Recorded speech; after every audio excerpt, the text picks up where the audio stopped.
Welcome to the law offices of Chris M. Ingram's Immigration News Show. Today, we ask, are your posts immigration evidence?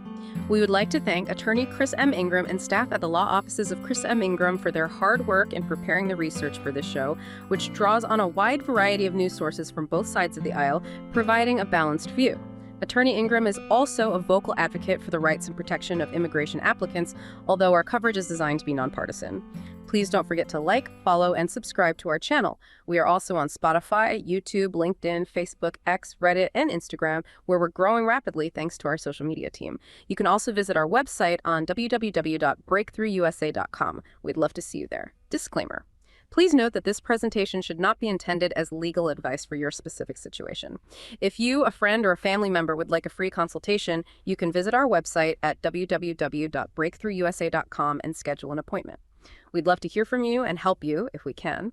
We'd also like to point out that this presentation was created using AI hosts. Okay, let's dive in. So when we talk about innovation in the US, the big tech booms, the medical breakthroughs, all of it, it's impossible to separate that story from the constant flow of global STEM talent. Absolutely. We're talking about thousands upon thousands of incredibly skilled engineers, scientists, researchers. They come here often with, just ambition in their pockets, ready to build and create. They really are one of the most dynamic forces that shape America's competitiveness. But, and this is the big but, that path for them has gotten so much more complex lately. Exponentially more complex. Yeah. I mean, you've got policies shifting constantly, USCIS procedures that seem to evolve overnight, and this is the critical point for today, a fundamental change in what the government even considers evidence. Right. It's our entire digital footprint now. The code you share on GitHub, the debates you have in a forum, even just a quick post you made years ago. All of it is now being looked at, scrutinized as part of your case. And that's the reality we really need to get into today. The journey for a modern STEM immigrant, it demands more than just being brilliant at what you do. It demands this strategic mastery of a whole regulatory landscape. It takes so much resilience. So that's our mission for this deep dive. We want to provide that clarity, that practical context. We'll balance the hope, the incredible opportunity that brings people here with a really honest look at the challenges. And we're basing all of this on some really extensive legal research from attorney Chris Ingram and his team. They've been meticulously tracking these changes on the ground. Exactly. We want to cut through all that noise. So we've broken this down into 4 key areas to give you the full picture, the whole ecosystem. First, we're going to trace the F-1 student journey. This is where it all begins for so many people and where that pressure first really starts to build. Then we're going to tackle the central question of this whole discussion, the digital crucible. The social media vetting. We'll look at specific platforms, specific risks, and really show you why your online life is now essentially a primary piece of immigration evidence. And after that, we'll pivot to the employers. We'll look at how these policy changes at USCIS are creating this new, heavy burden for everyone from tiny startups to the tech giants who absolutely depend on this talent to stay ahead. And finally, we'll zoom all the way out. We'll anchor this whole conversation in the bigger picture. The absolutely indispensable role that immigrant innovation plays in the entire U.S. economy. It's a good reminder of why this all matters so much. So let's start at the beginning, with the journey itself. To really understand what's at stake, you have to start with the human story. We're going to use the path of Shriram Ramakrishnan as a guide, because his story really reflects that quiet, relentless persistence that powers the whole innovation economy. It's a perfect example. So Shriram's journey from Chennai to a graduate program in Chicago, it's a story that mirrors what thousands of international STEM students go through. And when you really look at the commitment it takes, it's just extraordinary. It really is. It doesn't start with wanting to be famous or rich. It starts with just chasing a possibility, a chance to use world-class labs or get an education that just isn't available back home. So that F-1 visa, it's an invitation, but it's also this incredibly intense multi-year test. And that test, it starts way before they even get on a plane. Our legal team's research really highlights this. The visa application itself is a huge undertaking, both logistically and emotionally. I can only imagine. You have to gather all these intricate financial documents. You have to prove, without a doubt, that you can cover tuition, living expenses, everything, often for years in advance. And that proof of funding is non-negotiable, right? Completely non-negotiable. And it often represents a family's entire life savings. Is a massive, massive investment. And what about the statement of purpose? That's not just some college essay, is it? Not at all. It's a strategic document. You're walking this incredibly fine line. You have to convince the consular officer that you have strong ties to your home country and you plan a return. But at the same time, you have to convince the university that you are a top-tier candidate who's going to contribute to their research. That sounds like a rhetorical tightrope walk. It is a very high-stakes one. The weight of expectation from family, the trust, the hope, it's all riding on that one interview, that one application. So for many, just getting that visa stamp in their passport is this huge victory. But as Chris Ingram's team points out, that's really just the opening chapter. The opening chapter of a much longer transformation, I think is how they put it, because once they get here, they're hit with this profound shock, right? Both academically and culturally. Yeah, absolutely. Especially in these high-level STEM grad programs. Shriram's story is typical. He came from a system that was maybe more about structured learning, exams. Right. And he was dropped into an environment that demands independent research, open debate, taking intellectual risks. You're expected to challenge your professors. That's a huge shift. And it has to happen instantly while you're also dealing with incredibly intense coursework. It's a trial by fire. You're not just trying to master, advanced algorithms or high-performance computing. You have to immediately assimilate into this American lab culture where you're expected to take ownership of a problem that might be totally ambiguous. And all of that is happening while you're navigating the very rigid rules of the F-1 visa itself. Can you walk us through that administrative tightrope? Yeah, the rules are absolute. You have to be enrolled full-time. You have to maintain your grades. You have to show you're making continuous progress. If you drop a class, if you have a bad semester, any little slip-up can put your entire visa status in jeopardy. So falling behind just isn't an option. It's genuinely not an option. The consequences are so much bigger than just a lower GPA, and then you have the financial strain on top of all that. Right. Many of them are relying on teaching assistantships or research assistantships. Precisely. And the pay for those is often just enough to scrape by. So every single dollar matters. Shriram's story, grading papers late into the night, studying on weekends, dealing with those brutal Chicago winters on his commute. It just highlights that intense, quiet grind that's completely invisible to the outside world. But that grind is what builds the work ethic, right? It's what powers their success later on. It absolutely cultivates an incredible work ethic. They're basically professional students and professional employees at the same time, often pulling 60, 70-hour weeks just to keep up. So where do they find those moments of triumph that keep them going? It's often in the small things. A professor who gets it, who offers mentorship, the camaraderie you build with your peers in those late-night study sessions, and that incredible feeling when a complex research problem you've been banging your head against for months finally clicks. That's the process where the doubt starts to be replaced with real, earned confidence. Exactly. But then that confidence is immediately put to the test again with the next hurdle, OPT. Optional practical training. Ah, yes, the pressure cooker. This is the temporary work authorization after they graduate. It's crucial, but it's so stressful. It's a race against the clock. For STEM fields, you get your initial 12 months and then a possible 24-month extension. But the clock is always ticking. You have to find a job in your field quickly or you lose your status. And our legal team's research detailed Shriram's job search. Dozens of applications, endless technical interviews. And so many rejections. And the worst part is a lot of those rejections came with that little note, immigration complexity. So it wasn't about his skills, it was about the bureaucracy. Yes, and that is so frustrating. To be told you're technically superior, but the company just doesn't want to deal with the cost or the uncertainty of sponsoring an H-1B visa down the line. It's a constant reminder that your professional worth is tied to your immigration status. And even after they land that first job, the learning curve is still steep. They have to adapt to American corporate culture. Absolutely. They might be a brilliant programmer, but now they have to master all these soft skills. Things like speaking up in a big meeting, taking initiative without being told exactly what to do, asking the right questions early on. And collaborating with non-technical people like product managers or marketing teams. Exactly. Those skills are what drive your career forward, and they have to learn them on the fly while also delivering on their core technical work. So the big takeaway here is that Shriram isn't some rare exception. He's the norm. He represents thousands of these STEM immigrants who are quietly building the critical infrastructure of our economy, writing the code, training the data models. His story is just a perfect example of that quiet courage, the humility to keep learning, and the grit to just keep going no matter what. You finally got your family together on a H-1B. Your American dream begins. Your employer files for your EB-2 green card, but the wait is over 11 years. As the years go by, frustration grows, and now the company is talking about layoffs.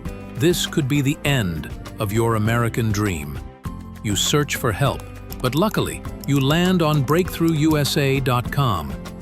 They listen, reassured you, and built your EB-1 case with precision. Then one day, a notification buzzes, EB-1 approved. With your EB-1 green card, your entire family can breathe. I have got my visa. I got my visa. That's why the law offices of Chris M. Ingram is trusted. Your future shouldn't wait. Let's talk EB-1. What are the next steps? Need help with your visa?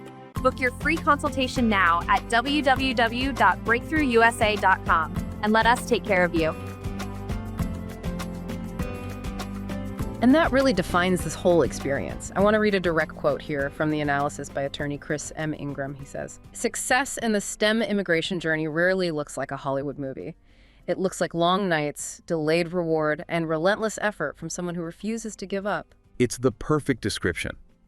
And it's the perfect transition, because these careers, built so carefully over years of discipline, they are now being put under a microscope that includes every single tweet, every comment, every digital trace they've ever left. Okay, let's unpack this. This is a seismic shift. For anyone navigating a work visa, like an H-1B or a green card, the digital world and the legal world are no longer separate. Not at all. So the question we started with, are your posts immigration evidence? The answer is a definitive yes. Your digital footprint is now a primary piece of evidence. And the procedure, based on what our legal team has researched, is incredibly broad. Applicants for most work visas and often their families have to disclose every social media handle they've used for the last 5 years. Every single one. Every single one. And the expectation is that these accounts are publicly viewable. It gives the immigration officers this wide open door to review your posts, your comments, your shares, everything. The stated goal is, enhanced background screening. But the reality is much more complicated, and it seems like it uniquely affects STEM professionals because their whole identity is often public and decentralized.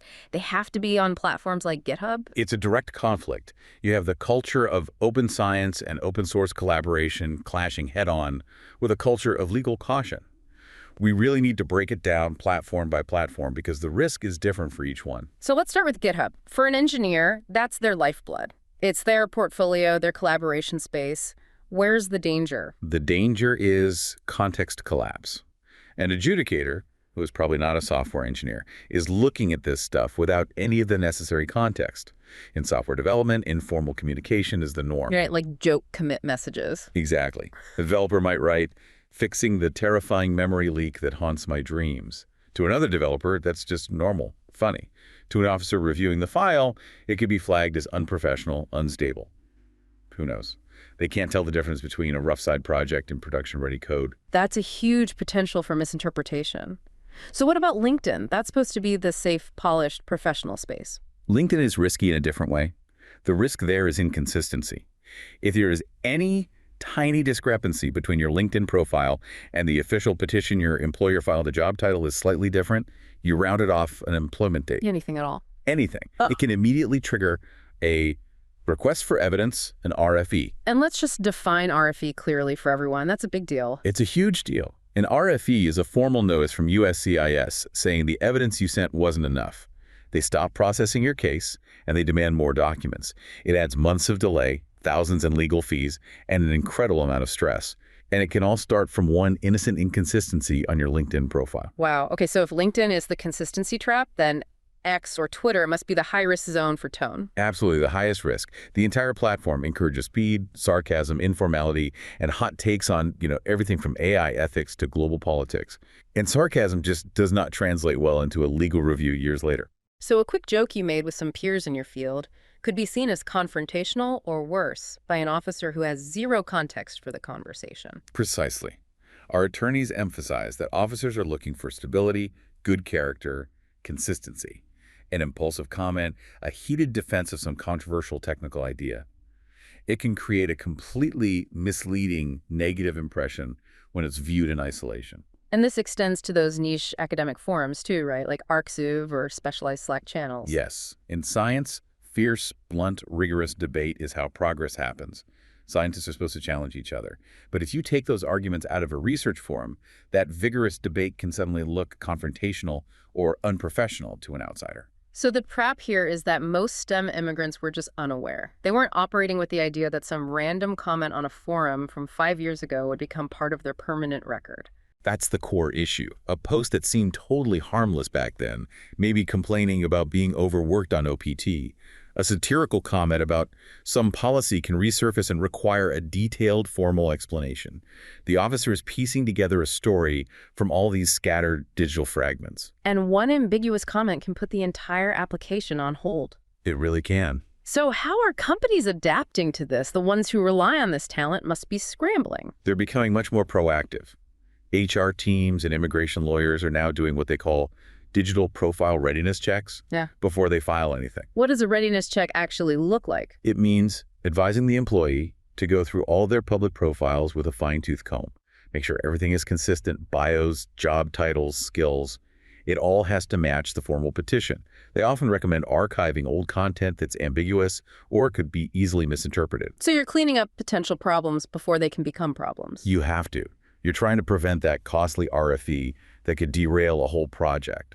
So the strategy isn't to just delete everything and go silent. In a field like open source, that would be impossible and probably look suspicious anyway. Exactly. The strategy is meticulous, strategic digital hygiene. It's about making sure your online self perfectly mirrors your documented professional self. And this is why the advice from attorney Chris Ingram is so direct. He says, in today's system, your digital record is as real as any document you submit.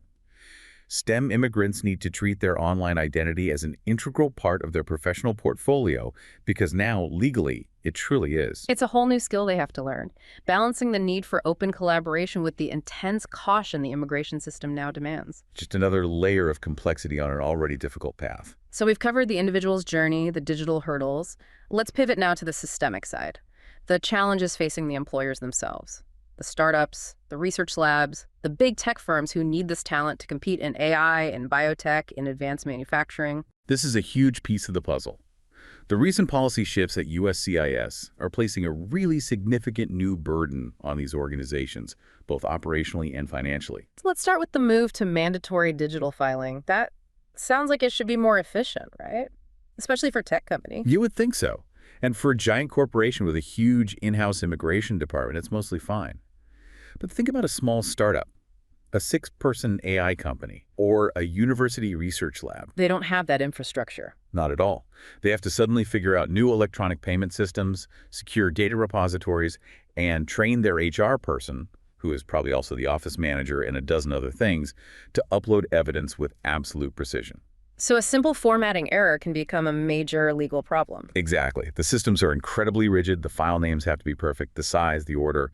One tiny mistake can get the entire application rejected or delayed. And that could jeopardize the timeline for a project that's running on a tight grant. Okay, let's talk about the heightened evidentiary standards. This is where the scrutiny really gets intense, especially for H-1B visas. The focus has become laser sharp on the job duties themselves, especially in those cutting-edge fields like data science or robotics.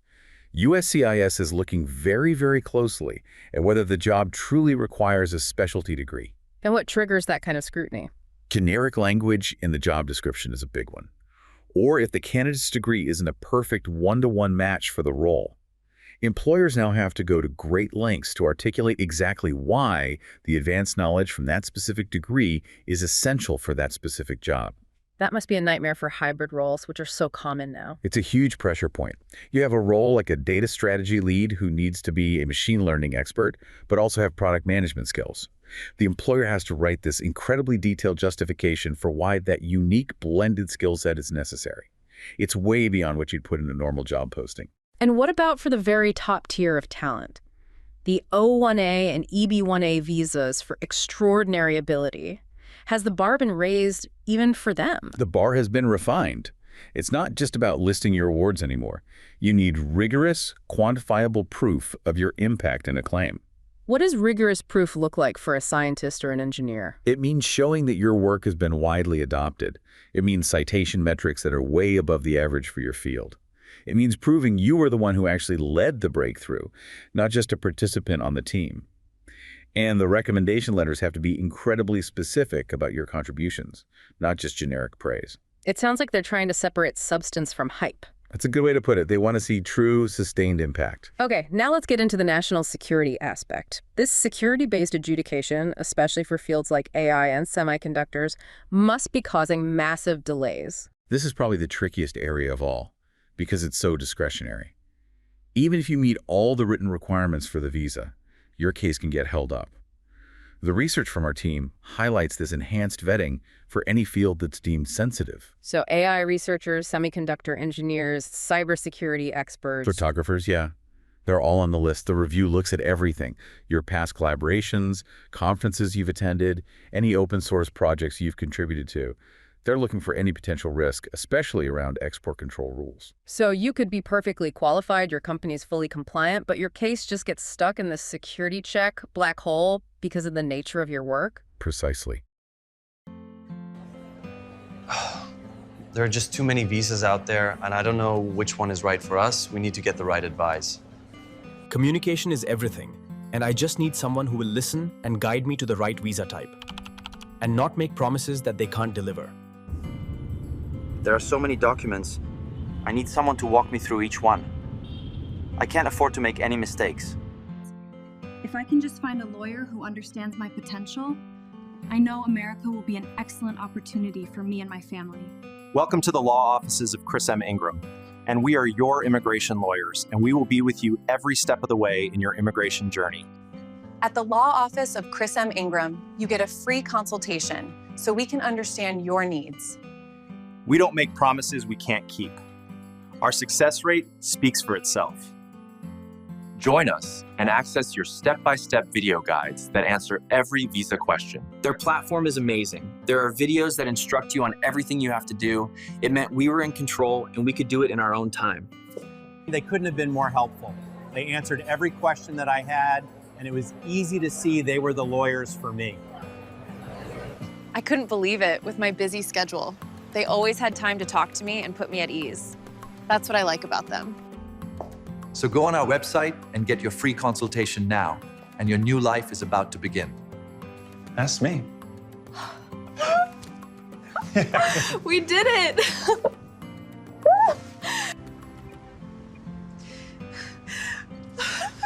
We did it! We did it! Oh my God, I got my visa! Yes, I did it!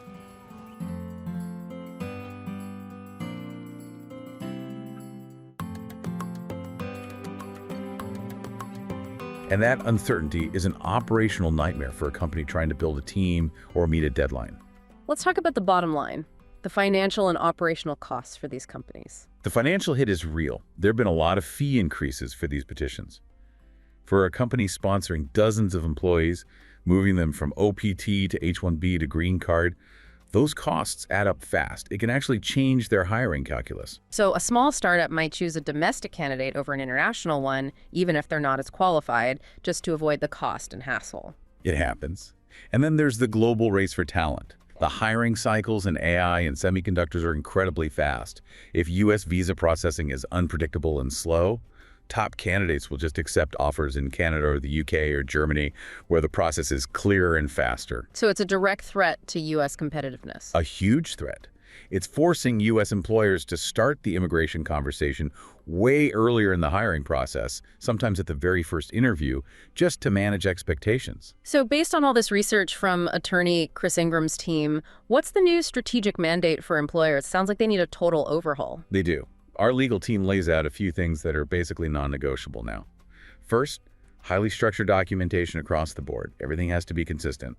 Second, proactively preparing your F-1 employees for that H-1B transition way in advance. No more waiting till the last minute. Absolutely not. And third, working very closely with immigration lawyers to anticipate what might trigger an RFE.